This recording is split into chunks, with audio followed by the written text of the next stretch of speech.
سالک به سرپیکینان و کابینانی حکومت هرما کردستان دا در باز بید و روز با روز روش خلکی برف خرابتر بد شد.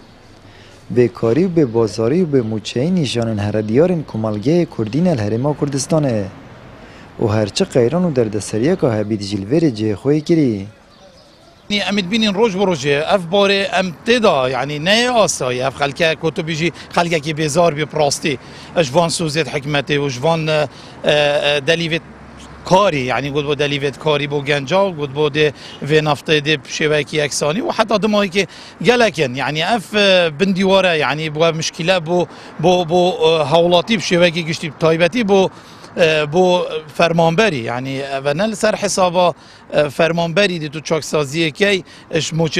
فرمانبری بیت خاره یه ضررمند فرمانبرتنه بیدن براستی اوه از بینم اوه نه چاکسازیه و حتی وی دقیقی جی نابینم چه تشتکی باش بو حولاتی آنجی بو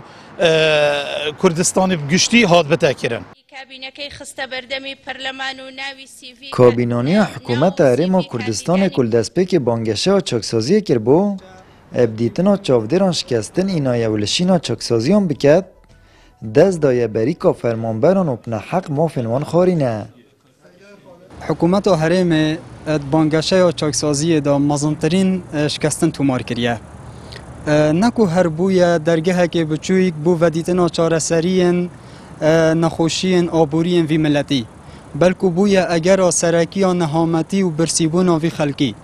و دسر و چنده راجی بدهم بالینی اوه کابینه یا نوی دانه خلک حرمه و حتی نها چشوان بالینیان نهات نجبه جه کرنه.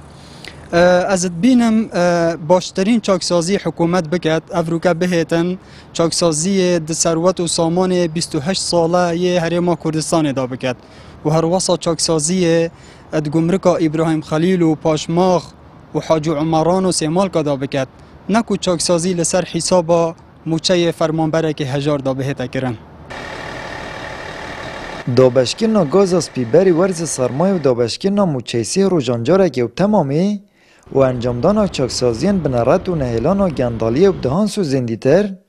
کابینانی حکومت هرمت موصاله که داشت کاندینه. لو ما جهوالاتی به هیوین و توی باوریه دانه که 3 سال مایجی حکومته دفهمان آرسته در باز بی تو پره وکی بره. آمد بریفکانی کانال آسمانی پیام